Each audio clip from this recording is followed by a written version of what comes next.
The best part about having to drive to my wife's office party was that I got a chance to drive my Challenger at full throttle. The worst part was that the faster I went, the faster I got. The party was at the company cabin, and there was a nice 20-mile stretch of road leading up to it. No stop signs, no traffic lights, no traffic jams, just an open road waiting for the Dodge to do its thing. It also meant no gas stations or stores. Donna and I had grown distant from each other since our daughters got married. I had hoped for the opposite, but it wasn't to be. Donna insisted that I accompany her to the event, even though I stated that I did not want to go. She used to go alone. Donna was a drinker, and I was not. Admittedly, I drank beer occasionally. She was also a social butterfly, and I was not. For the last year, I suspected she was having an affair. At this point, I didn't really care. I think that was one of the reasons we were drifting apart. I wasn't in a rush, just looking for a way out of an unpleasant relationship. I needed a way to end the affair. I have to admit that I was probably the reason my wife decided to seek more favorable circumstances. I'm an odd kind of minimalist, so to speak. I grew up in a very poor family. My brothers and I had much less than most kids our age. By that I mean things like bicycles, toys, pets, fancy electronic gadgets, and the like. It was almost like the Amish without religion. I wasn't stupid, and I was well aware of how the normal world worked, but I couldn't bring myself to accept it. I knew it was important to stay out of debt. It's important to pay your bills, and it's important to set aside something wisely for retirement. You don't have to be a fanatic to live a comfortable life as a minimalist, but you do have to keep yourself in check. Allowing yourself a few indulgences can help you appear normal to most people. My biggest indulgence was my marriage and family. I had a very hard time finding a woman who I thought could tolerate my eccentricities and accept my uniqueness. Donna came from the same family as me and was used to living a frugal lifestyle. She didn't embrace it the way I did, but she could tolerate it. The longer we were married, the more she seemed to become normal. By that I mean she became less frugal and more conventional. I didn't like it, but I understood, especially after the girls were born. To avoid seeming weird, we bought a small practical house and started wearing better quality clothes. Donna did my hair from time to time and became quite adept at grooming and makeup. We bought 2 smartphones, last year's models. As the girls grew older, Donna started working. It was a minimum wage office job. Transportation was a necessity, so we bought her a small Honda Civic like mine. Her paycheck almost covered the cost of the car, lunches, and a new closet. It wasn't very profitable, but I was satisfied. My name is William Smith. It's the most common name a person could have. I work as a parts remover for a local company that makes industrial compressors. It's a very routine job, but I like it. I was happy with the position and the pay. At times I've been offered a promotion, but I've turned it down. I didn't tell Donna about it, the second perk I kept from my wife. I thought it was wise to save for retirement. Every chance I got, I bought an ounce of Krugerrand. I had over 30 of them in my basement safe, and I was just getting started. My last indulgence was a 1970 Dodge Challenger. My older brother John died working on an offshore oil rig. He left me the Challenger in his will. I was able to maintain it on my own, but the insurance premiums were killing me. Donna had a good job at Gilbert Industrial.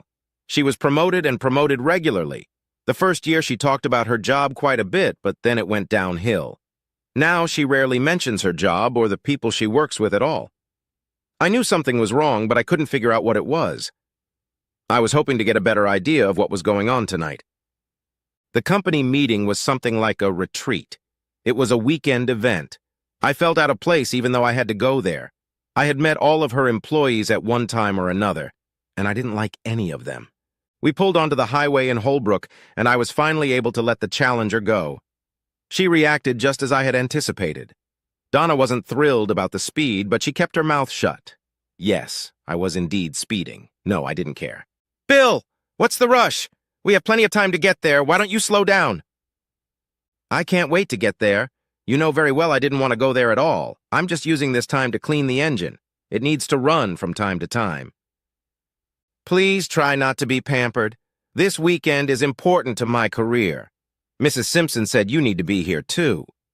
Marge Simpson was the wife of company president Glenn Robertson Simpson. It was old money and old business. Why? What do you mean? why it's so important for me to attend this company event. I don't understand. Bill, it is imperative that you fully understand my new position in the company so that you can give me the support and assistance I need to do my job. I still don't understand. I'm sure Mrs. Simpson will be able to explain it all to you when we get there. I have always supported you in the past. Why is it different now? My new position comes with a lot of unique responsibilities. Marge said you should be introduced to them gradually so you can fully understand them. It might be difficult for you to understand at first, but she assured me that you'll come around. By the time we reached the lodge, my adrenaline was at an all-time high. It didn't take a genius to figure out what Donna was trying to say. This was going to be an interesting weekend. When we arrived, Donna entered the lodge, leaving me to drop off my bags. I felt put on the spot. "Hey, nice wheels, Mr. Smith. What are they, 70 or 71? It was Toby Wallace, the company's officer boy goofer. "Hey, Toby, how's it going? This is 70. Toby introduced me to his wife, Bonnie. They were sitting on the porch, but it looked like everyone else was inside. I looked around the parking lot and figured there were about 16 cars and one old beat-up truck at the end of the lot. We spent the next 5 minutes talking about the Challenger. "What are you guys doing outside? Why aren't you and Bonnie inside with people?" "They're not our kind of people, Mr. Smith. We were hoping to leave early, but Mrs. Simpson insists we stay. We came early today to help get everything ready. All the caterers left about an hour ago." "You'll have to explain yourself. What's going on?" "Something suspicious, but I don't know what it is. I don't want to upset you, but I think it has something to do with your wife." "Are you staying the whole weekend?" "No. That's why I parked my truck at the curb so I wouldn't have to worry about having to get out later." Things were getting more interesting by the minute. "Well, I'd better get my stuff to our room. Let me know before you leave, okay?" "Sure, Mr. Smith, be careful. Don't do anything stupid." Luckily, it was only 2 small bags. When I entered the cabin, Mrs. Simpson caught my eye, smiled, and waved. Donna was waiting for me at the top of the stairs and looked a little concerned that it was taking me so long to get in. "It's about time, Bill. We have a few hours to get ready for tonight. Get yourself cleaned up and wear something presentable. It's going to be a special evening, and I want everything to be perfect." "If you don't mind, I'm going to take a little walk around the grounds to unwind. I'll be back in plenty of time." As I left the room, I noticed a slight smirk appear on my face. It was a little chilly, which made my walk more enjoyable. As I suspected, there were indeed 16 cars here. They were mostly Mercedes, a few Jaguars and Lexuses. 4 cars had license plates from other states. I was a little puzzled, trying to figure out how a woman in my wife's position could claim to be among people of this caliber. She, or should I say we, were definitely out of place. Something was not right. I noticed Toby and Bonnie loading things into the truck. I waved at them and walked over to chat for a bit. "I see that Mrs. Simpson has decided to let you go." "Not really, we're kind of sneaking out. I don't feel comfortable here, Mr. Smith. Toby thought we should stay, but I talked him out of it." Bonnie hastened to add, "Would you do me a small favor and stay here until after the evening buffet? I'm a little worried too, and I'd appreciate it. I have no idea what's going on, but I don't like it." Great minds think alike, don't they, Bonnie? She blushed slightly at my feeble attempt at a joke. "I think we might. There were crabs and oysters on that serving line. I think I was supposed to like Toby. I did get dressed, as my wife insisted. No sooner had we approached the buffet than the hostess took my hand and led me into a quiet alcove. "We're so glad you decided to come tonight to support Donna. This is a big step in her career, and it's very important that you support her fully. The pay raise and benefits are very substantial, and I'm sure you'll be pleased." "No, pardon me for asking, but what position are we talking about?" Donna was a little evasive. When I ask her about it, she usually just waves me off and tells me to wait until tonight. "No need to worry, William. I think she just wants to surprise you." "You didn't answer my question." "There is no official title. I guess you could just say she's a personal assistant." "I see. Well, the buffet looks good. Thanks for the explanation, Mrs. Simpson." "Marge, please call me Marge." I spent the next hour or so trying everything. Donna was busy socializing with important people, so Toby, Bonnie, and I were able to spend a little more time together. We were just finishing up our work when Mrs. Simpson came up to us. "William, Donna said you brought your sports car with you tonight. I was wondering if you'd mind doing a little drink run for us." I smiled and nodded my head. "There are 3 cases of wine at the ABC store in Holbrook. They're already paid for, so all you have to do is drive over and pick them up. There shouldn't be any problems, but if there are, just give me a call. Don't forget to bring your cell phone with you." "I'll be glad to, Marge. I'll let Donna know and hit the road." As she walked away, I glanced at Toby. "Meet me outside in 5 minutes." Donna only smiled when I informed her that Mrs. Simpson had asked me to help. Her only comment was, "Don't forget your cell phone." Interestingly, they both empathized with the same thing. "Toby, I need a favor." He smiled as I handed him the keys to the Challenger. "Are you serious? Go down to Holbrook and pick up 3 cases of wine at the ABC store for Mrs. Simpson. I have a feeling there might be some problem that will cause a delay, if you know what I mean." Toby smiled and nodded. "Here's my cell phone. Just put it on the dashboard. If it rings, don't answer it. Whatever you do, don't turn it off. Any questions?" "How long are we supposed to be gone?" "At least 2 hours and fill up on gas before heading back to the lodge. Enjoy!" It was a little chilly outside, but at least I had the foresight to put on a comfortable jacket. Now all I had to do was wait and watch. From various spots on the back porch, you could see almost the entire inside of the cabin. A thermos of coffee would have been handy, but I hadn't planned that far ahead. I found a comfortable spot from where I could be seen and not noticed. Donna seemed to be the center of attention. I still didn't know why, but I could guess. She was smiling, laughing, and acting like a movie star. About 20 minutes later, Mrs. Simpson and Donna were perusing Donna's cell phone. I knew exactly what they were doing, checking my location. Thanks to Toby, I was almost into Holbrook. They both smiled as Mrs. Simpson raised her hand and spoke. Unfortunately, I couldn't make out exactly what was said, but everyone in the room seemed to quietly approve of what they heard. It was like soft applause. Glenn Robertson Simpson walked over and took Donna's hand. They started up the main staircase and stopped. He raised his and her hands up as in a victory salute, and they both laughed. I could hear cheers of approval echoing through the hall as they climbed the stairs. It was still about an hour and a half before the Challenger returned. I decided to take my time and enjoy my vacation. I always had my trusty buck penknife with me. It had been given to me by my daughters about 10 years ago. It was of good steel and held a sharp edge. I looked around my lot and decided I would start with the cars closest to the cabin. I took my time. There was nowhere to rush. I carefully placed each valve stem into my jacket pocket. I didn't want to lose any, and I didn't want to clog the Simpsons' driveway. 16 cars and 64 valve stems. I had almost an hour left. What to do? What to do? 4 of the cars were locked. The rest were unlocked, so I started again with the one closest to the lodge and pulled out the registration sheets.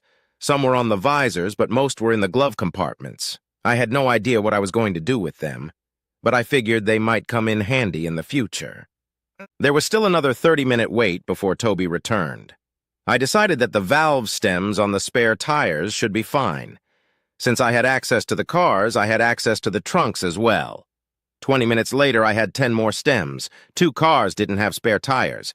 I know it was petty and juvenile, but it gave me a mild satisfaction. I don't really like confrontation, so everything I did or was going to do was low and mean. I didn't have self-esteem issues, so I didn't feel the need to look manly or heroic. Let all alpha males take on that role. 20 minutes later, the Challenger returned. Toby and Bonnie seemed to be enjoying the ride. He confirmed that there was indeed a delay at the ABC store, as I had expected, and it seemed to have been pre-planned. While they were gone, there were no calls on my cell phone. I turned it off and removed the SIM card. They were anxious to get home. I thanked Toby, wished him a happy journey, and urged him to find another job as soon as possible. I'm sure the cases of wine in the truck were quite expensive. Solving that problem was easy. I simply placed all 3 crates on the porch of the cabin. There was no way I wanted them to accuse me of stealing. The trip home was uneventful. There wasn't much of importance to me in the house, a few personal papers, a laptop, and my Krugerrands. I was originally going to set the house on fire before I left, but that would have turned Donna into a martyr. And I didn't want to do that. 2 hours later, I was on my way. I didn't feel the need to leave the traditional note or wedding ring. Let her figure it out on her own. I wasn't in a hurry to get anywhere, nor did I have a destination in mind. I was traveling for 2 days. Monday morning, I called work to let them know I was leaving. I asked that my last check be sent to my parents' house in Carlisle. They were unhappy that I had quit without notice. I apologized but offered no explanation. You can always count on a good breakfast at the Waffle House. On my way out, I picked up the local newspaper, The Merchandiser, and found an interesting ad looking for staff for a local supermarket. They were looking for someone to clear merchandise off the shelves from 10 p.m. to 6 a.m. After having breakfast, I took a look around the market. It was located in an eclectic, older neighborhood in Chattanooga. I spent the next hour driving around the neighborhood. There were many old cottages and a few mobile homes in the immediate neighborhood. I could have been happy in a small trailer, but I was hoping for something bigger. And then I happened to come across a sign offering a garage apartment for rent. I wasn't interested in working the market yet, but I didn't want to pass up the opportunity to rent a garage apartment. The garage wasn't included in the price, but when I offered $50 a month more, they agreed. It was a small one-bedroom, half-bath apartment. It was furnished with a bed, dresser, table, and chairs. The rent was reasonable and the location was convenient, so I agreed. I would solve the bathroom problem later. At least I had a home for the challenger. At the supermarket, the situation was a little different. They had a lot of applicants, but not so many that they were comfortable leaving them alone in the store at night. I explained my situation to the owner and didn't hold back. I offered to work under the table. No benefits and $1 less than they wanted to pay. They didn't even ask for my social security number. I was happy, and they were happy. It was a 10-minute walk from the apartment. I spent the rest of the day getting settled into my new home. The landlord gave me the access code to his internet, which was very nice. After a quick trip to the local Goodwill store, I had some kitchen supplies and a small microwave. I also bought some linens and cleaning supplies. That same evening, I canceled my life insurance policies. I decided not to mess with banking and credit cards. What could it hurt? Both of our daughters were now married. That made it a little easier for me to leave. No grandchildren yet, but I'm sure it won't be for a while yet. I called my daughter Laura and let her know I was okay. I asked her to be available to help her mother if needed. Laura knew I was gone, but Donna had given her no other information. She promised to let her sister Linda know. I deleted all calls from my wife and turned my phone off again. I needed to take a shower, maybe tomorrow. Not everything was perfect. I needed to find a safe place for my gold. I realized that what I had wasn't considered significant, but it was important to me. For some strange reason, I decided to buy a safe deposit box in Huntsville, Alabama. I hoped they wouldn't be able to link it to me in Chattanooga. Of course, I was sorely mistaken, but I felt like I had at least tried. The drive was almost 2 hours, but I didn't mind. The garage door at the apartment was secure enough, but I installed a new deadbolt and heavy-duty lock just to make sure. I had to protect my baby. Getting a new job didn't happen right away. I had a man working with me the first 3 nights, and then I was left alone. I didn't have to do anything in the grocery store or the meat department. I agonized the most in the frozen food department. After the first 2 weeks, I had everything under control. For a $20 down payment and $10 a month, I bought a subscription to Planet Fitness, which solved my shower problem. The big downside was that I had to give them my credit card number. I had to drive to Huntsville again to get a credit card from a new bank. I began to realize how difficult it is to go completely off the grid. Some changes would have to be made. I had no idea how hard Donna would look for me, or if she would even look for me. Well, the hell with it. I'll deal with the problem when it arises. In a short time, I had developed a routine. I would start work at 10 at night and finish at 6. It was a 20-minute run or 30-minute walk to Planet Fitness. Initially, I only went to Planet Fitness for the showers, but gradually I started using the other machines. By the end of the first month, I was working out at the gym for almost 2 hours a day. I felt better, and I also lost a little weight. I never thought of myself as overweight, but I was a little flabby. It felt good to be back to my usual lifestyle. I was comfortable in my new job and enjoyed it. It was repetitive, but different at the same time. It's hard to explain, but I'm sure you'll see what I mean. I did my job and was left alone. The gym wasn't a bad choice either. In no time at all, I determined which exercises I liked and which ones I should avoid. I discovered that working out with heavy weights was neither fun nor enjoyable for me. Since I ran to work out every day, treadmills held no interest for me. I started each day with a circuit workout at Planet Fitness. This took about 30 minutes. Then I would spend 20 minutes on the C2 rowing machine, 20 minutes on the stair stepper, and finish with 20 minutes on the upright exercise bike. I never bought a television, but I did buy a used desktop computer with a good-sized monitor. My daily entertainment consisted mostly of YouTube videos. I didn't cook much, but found that my eating habits had changed a bit. Although it wasn't part of my plan, I found myself leaning towards a keto-type diet. Combining this with an irregular work schedule, I realized I was also fasting a bit. After 3 months, I felt better and lost the weight. It was time to call my daughters again. This time I called Linda. "Hi, Linda, it's your daddy." "Well, it's about time. We've all been worried about you. Are you okay?" "Yes, I'm fine. Don't worry about me. I've always been able to take care of myself. I'm just calling to make sure your mom is okay." "Mom's doing great. She seems to have gotten a raise at work and she loves her job. However, she is very angry with you. She said you dumped her at the promotion celebration and then left the house like a hurt boy. Those were the exact words she used. She said you were jealous of her success." "Well, I'm sorry, but I can't add anything to that. Until she's ready to tell you the truth, that's all I have." "She said things are a little tight without your income. But with her raise, she'll do fine." "Well, I'm happy for her. Did she tell you anything about her new job?"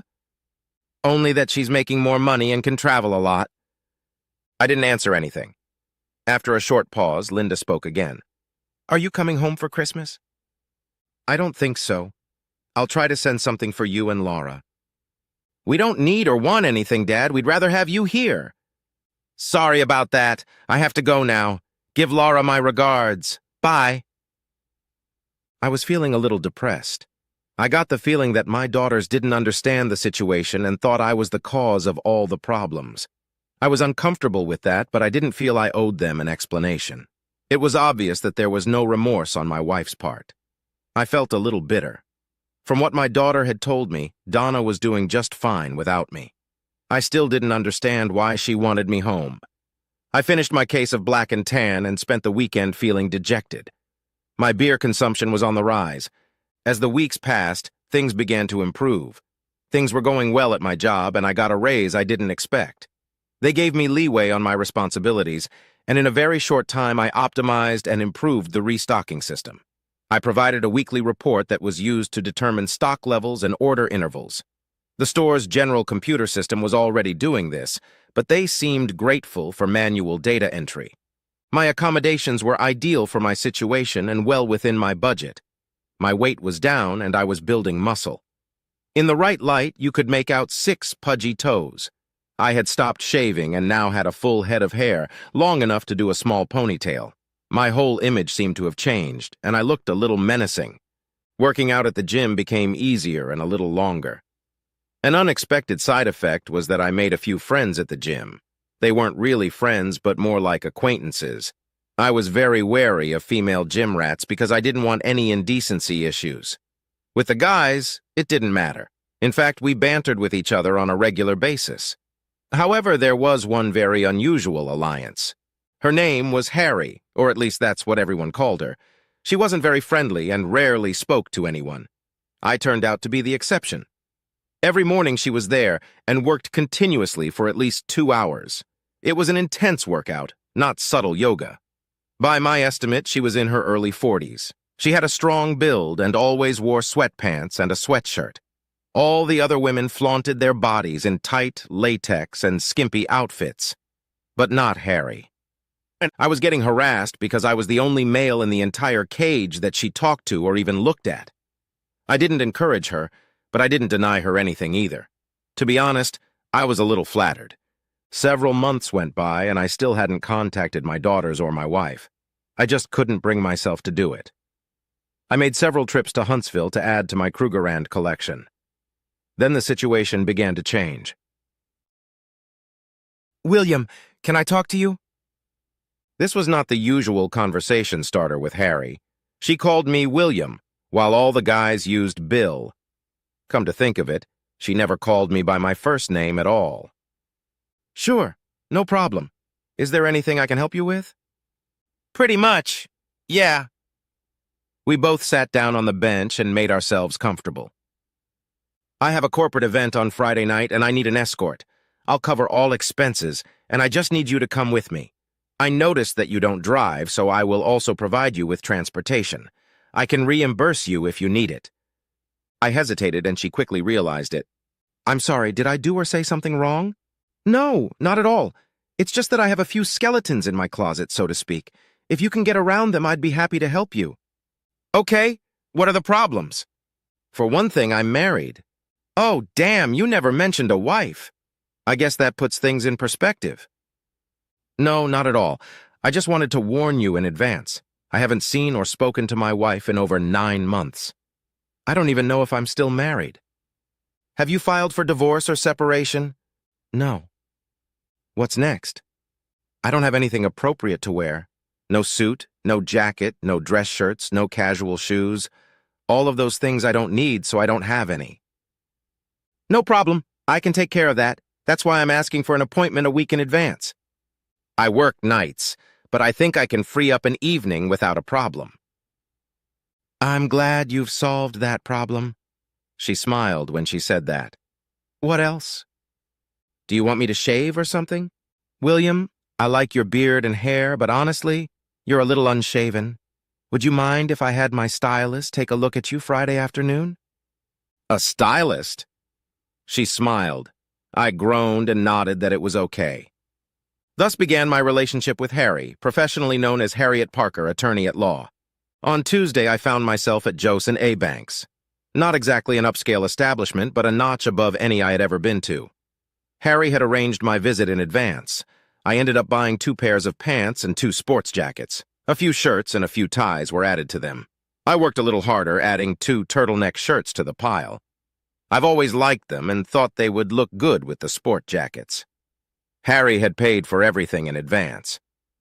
On the way home, I bought a new pair of decent shoes and underwear. I needed the new underwear because of my recent weight loss. The shoes were moccasin style, but still stylish. On Friday, my visit to the stylist went well. The guy who took care of me was easy to get along with and did a great job. He left me with a neatly trimmed beard and turned my ponytail into a sort of short modified mullet. I don't know what it's called, but it was long in the back. He assured me it would be much easier to groom that way. I liked it. He didn't talk much about Harry, but said I was lucky. Harry showed up at the apartment at 6 o'clock in the evening. She didn't get out of the car, just honked briefly.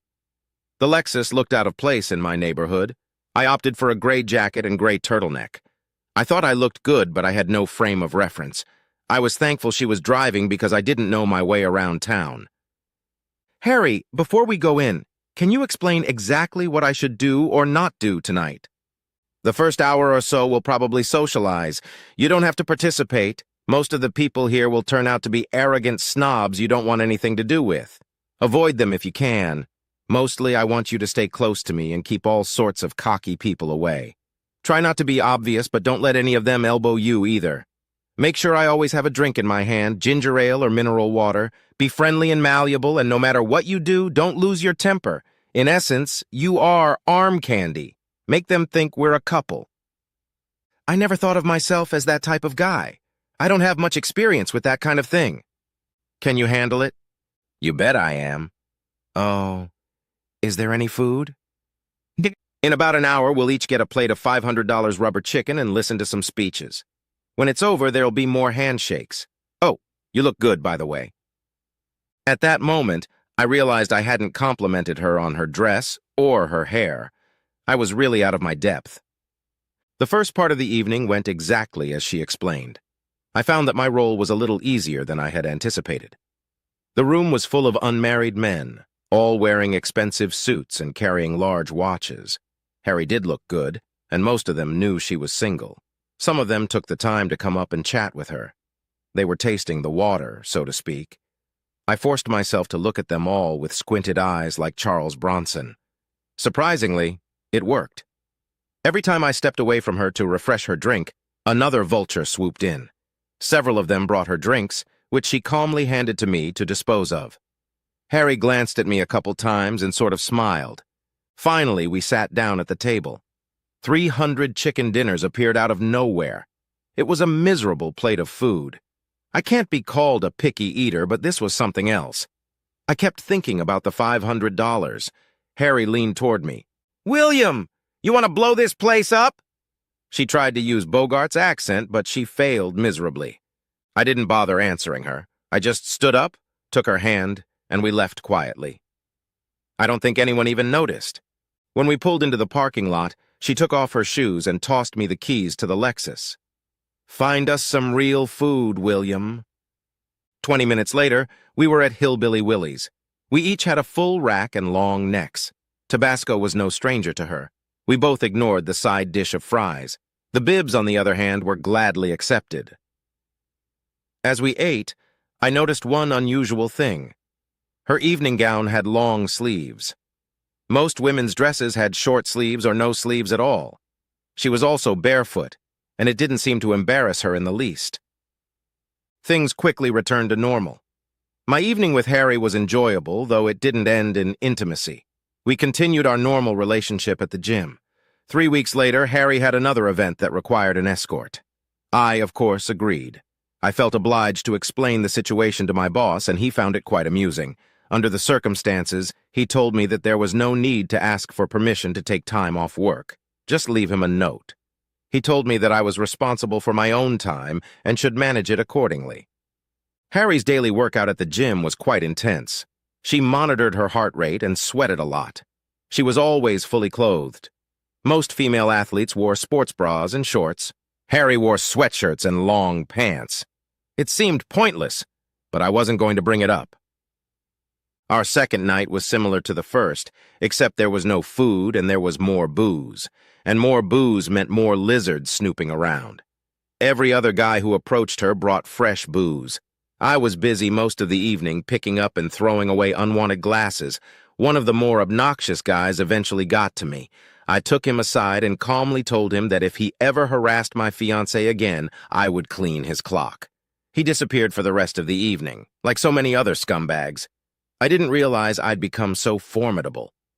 After the sit-down, we went out for sushi, but ended up eating $40 worth of sashimi. It was another fun, platonic evening. 2 days later, Harry surprised me while I was rowing. "Why didn't you tell me we were engaged? I was a little embarrassed yesterday when some of my co-workers at work asked me about it." She didn't wait for an answer, but smiled. I called Laura. She said Donna was avoiding her and Linda. Laura only knew that Donna traveled a lot and that people stayed at the house regularly. I asked if her mother had filed for divorce, but she didn't know anything. For weeks now, she and Linda hadn't spoken to each other. For some reason, I was pissed off. The more bottles I emptied, the worse I felt. The next morning, I picked up one of the flat boxes at the post office and mailed 74 valve stems to Glenn Simpson of Gilbert Industries. In the mail, I included a short note. "Thanks for a fun evening." It had been over a year since the party, but I was sure he would remember it. I skipped the gym that day. I didn't feel like working out with a hangover. The next day, I got a 3rd degree from Harry. I promised to explain everything to her the next time we had dinner together. That night, she picked me up at 6. Harry took me to Ruth's Chris Steakhouse. It was my first time at a place like that. I dressed decently for her. She listened silently and didn't judge me all evening. I got back to my apartment just in time for the start of my work shift. The next day at the gym, Harry asked me another question. Did I know any of the people who were at the cabin that night? When I told her I had the names and addresses of everyone who was there, her eyes lit up. After practice, she went into the apartment and I handed her an envelope with 12 car registration papers. She grabbed them and kissed me on the cheek. There are 15 types of lawyers. Harry was a personal injury lawyer. She tried to explain everything to me, but all I did was smile and ask how much it would cost me. All I got in response was another kiss on the cheek. 3 days later, I got a call from my daughter, Linda. Donna had called her to see if she knew where I was. There was some kind of problem at Donna's work, and she was in the middle of it. She was not happy and needed to talk to me immediately. Linda refused to tell her anything. I wondered if Glenn had gotten those valve stems. I called Harry and told him I would pick her up in 20 minutes. Her office was in an upscale shopping center. It was beautiful, but not too flashy. Harry had never seen a Challenger. The subject of my owning an automobile had never come up. The sound of the engine preceded my arrival and elicited a few curious looks from her office as she walked out to the car. I walked over to open her door and smiled at all the gawkers. Harry laughed as she got into the car. "Well played, William. Well played." "I suppose you'll want an engagement ring now?" "In due time. Take your time." I kept the Challenger under control until we crossed the Tennessee River. Then I began to open it up little by little. Route 72 leading to Huntsville is a good stretch of road, but not the best place for a demonstration. 2 hours later, we were already sitting in dreamland. "William, all the people who were at the lodge that night have been served today." "What do you mean, served?" "It's a lawsuit. The actual term is malicious behavior contributing to the destruction of a marriage." "And such a thing actually exists?" "It appears that all the necessary categories were met. Their behavior was deliberate, extreme, and caused you severe emotional distress." "That's probably why my wife was upset." By then, we each had a slice of dreamland ribs in front of us. The conversation slowed down a bit. Harry had just finished sucking on the last rib when she looked up. "What do you mean your wife is upset?" "My daughter Linda called me today and said Donna needed to talk to me. There's a big problem at work, and she's somehow involved in it. I don't know anything else." Glenn Simpson and Gilbert Industries are being sued for $1 million. The other 11 people are being sued for $100,000 each. "I'm not trying to be a smartass or anything, but do you think this will work?" "Sure. It may not be as easy as it looks, but I think some interesting things could happen." I wanted another long neck, but I couldn't risk it because of the long drive home. Harry, on the other hand, could take the risk and watched her drink her beer with schadenfreude. When we left the restaurant, I was feeling a little horny, so I nonchalantly asked Harry if she wanted to get a room and come back in the morning. "I'd like to, but I can't. We can leave early if you want." "That's not the point. Let's just leave now. I'll explain everything to you on the way home." All was quiet in the car for the first 20 minutes, and then it started to open up. It turns out that 8 years ago, Harry weighed almost 300 pounds. She decided to go on a diet and exercise rather than have bypass surgery. She lost 140 pounds. Unfortunately, she was left with 20 pounds of loose skin. It took 5 surgeries to remove the excess flesh, and she is now left with scars all over her body. Harry is a brave and open-minded woman, but she admitted that she was very self-conscious about her scars. She avoided dating and any contact with male friends. For some reason, she felt comfortable with me, but she didn't know why. I dropped her off at her house, walked her to the door, and kissed her on the cheek. She thanked me for the treat, and as I left, tears came to her eyes. We continued to see each other platonically. It seemed to suit us both. Nickajack Market seemed to be popular with the locals. They had 2 more stores in less than 2 years and were looking for new ones. The owners were serious when they offered me a full-time inventory manager position for all 3 locations. However, they insisted that I become a full-time employee, which meant I had to become fully legal. At that point, it didn't matter anymore, so I agreed. Harry was happy, and I was happy. A few more weeks passed. I didn't hear from my daughters for quite some time, and then I got a short text message on my phone. "Mom got fired." That made things a little more complicated. I now had a full-time job with a decent paycheck, and Donna was no longer working. At this point, I was afraid I would end up on the losing end of the divorce. Then things got even worse. "William, I have some good news for a change." Harry was serious, and I was all ears. 3 of the 11 people we sued have settled." "What does that mean?"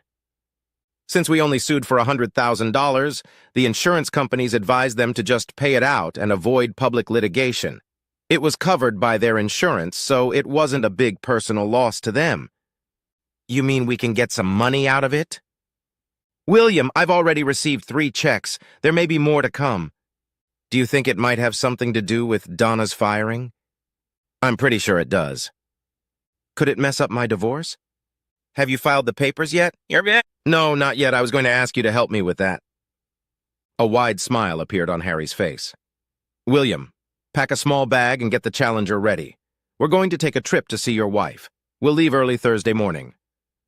Now I was smiling. We left at 6 in the morning and checked into the Sheraton Hotel 10 hours later. Challenger was happy. I called Linda and asked her to invite Donna and Laura to lunch at the Reading Motor Inn the next day. The dinner conversation was a little awkward. Choosing from the Red Lobster menu was fun, and we ended up spending more money than we had bargained for. We didn't care, as it was a celebration of sorts. Our conversation was varied and confusing. Why? We both tried to avoid the elephant in the room. We were spending our first night together. We'd been friends without benefits for over a year. The last thing I wanted to do was make her feel uncomfortable. I won't go into the details of the evening, but I will say that it wasn't as traumatic as we thought it would be. We both laughed a little, but managed the expected results. She seemed relieved that I didn't recoil, and I was happy that it wasn't as bad as she had anticipated. We were a couple of happy fools. In the morning, we had a late breakfast. Donna and the girls were waiting for us at the table when we arrived.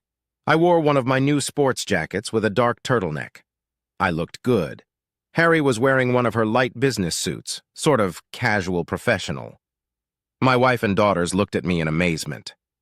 Donna, Linda, Laura, this is Harriet Parker, my confidant and attorney. Harriet, my wife Donna and daughters Linda and Laura.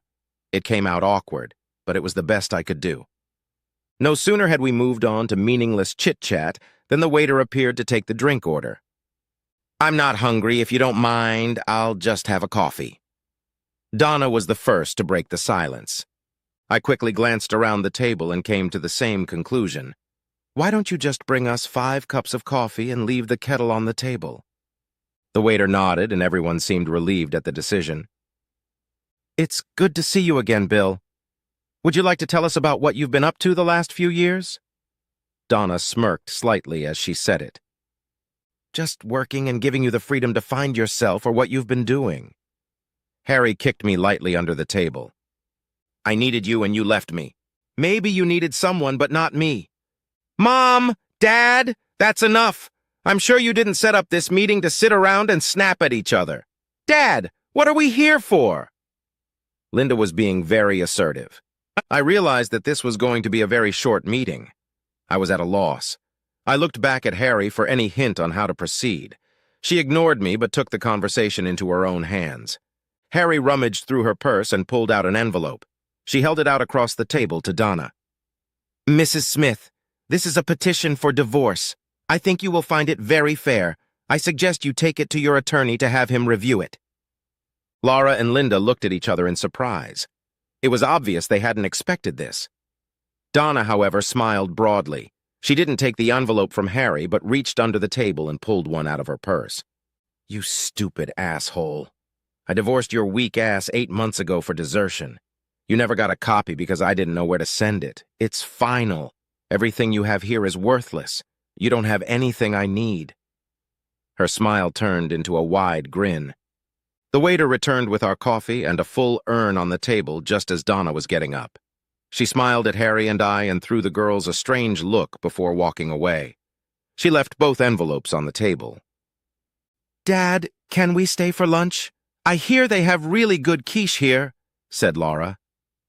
Harry and I laughed a little and asked the waiter to bring the menu. Harry, Laura, and Linda had a great lunch and talked. I felt like I was eating alone. I never understood women too well. The girls exchanged phone numbers and promised to keep in touch. Back in my room, I started packing. William, I thought we were staying another night. We will, but not here. Hurry up and pack. An hour and 30 minutes after that, we were in Elkton, Maryland. 30 minutes later, Harriet Parker became Harry Smith.